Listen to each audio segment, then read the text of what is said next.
Hi, I would like to give you some feedback regarding the paper that you guys wrote. And I want you to integrate this feedback in all of the remaining papers that you're going to write. So first I want to start by describing a basic strategy that I like to share with my students.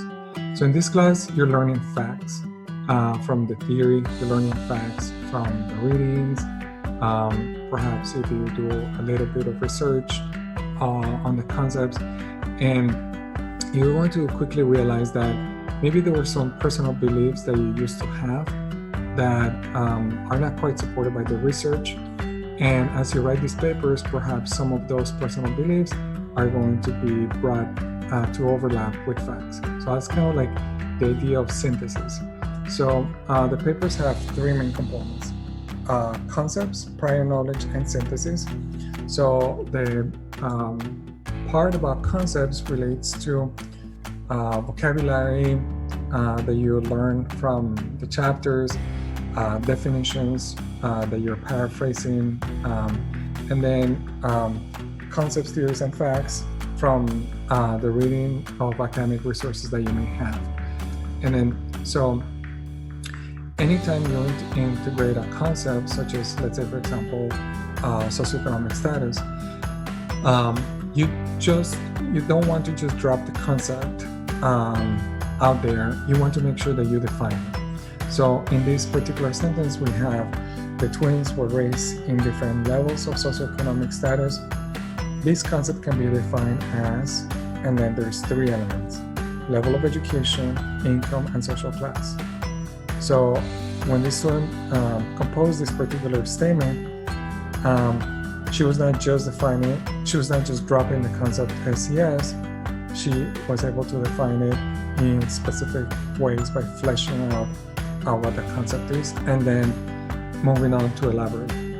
So in that way, you're demonstrating that you know the facts and you know how those facts could be applied to specific real life situations. So that's kind of like the conceptual part of the paper. Now, in the prior knowledge area, here you get to describe key personal experiences, emotions or perceptions or attitudes that you have from the past. And what I want you to be focusing on is any type of aha moments, any realizations, anything that now you're able to connect with the content at hand.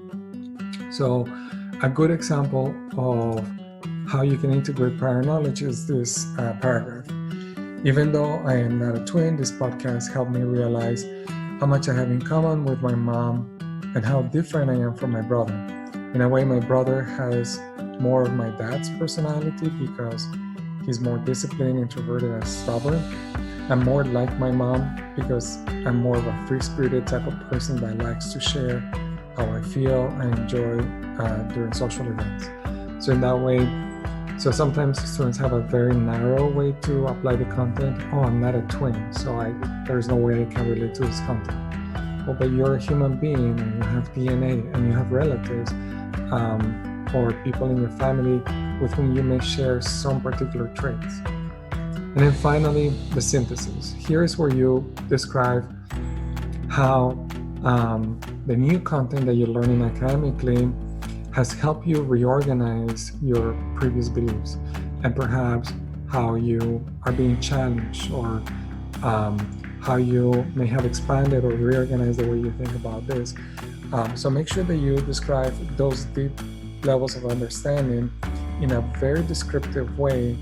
Don't just say, oh yeah, my knowledge is being reorganized. Actually describe how it was reorganized. So to give you an example, from the student that I mentioned before, she wrote, I always thought that twins were much more different type of people because I am not a twin and twins don't run in my family.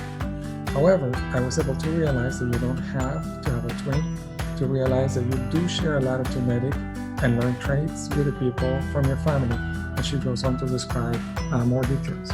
So again, she used to have some personal beliefs that she thought only applied to twins. But then applying the concepts of socioeconomic status or genotype and phenotype, she was able to recognize things from her own prior knowledge that actually do overlap with the theory that we're learning about here. So that's what I'm looking for in your papers. I'm not just looking for only facts or only personal beliefs. I want you to be able to do both, state facts by fleshing them out with paraphrase definitions, state personal beliefs, but then recognize that there is overlap between the two. So hopefully this is a strategy that can help you improve your papers.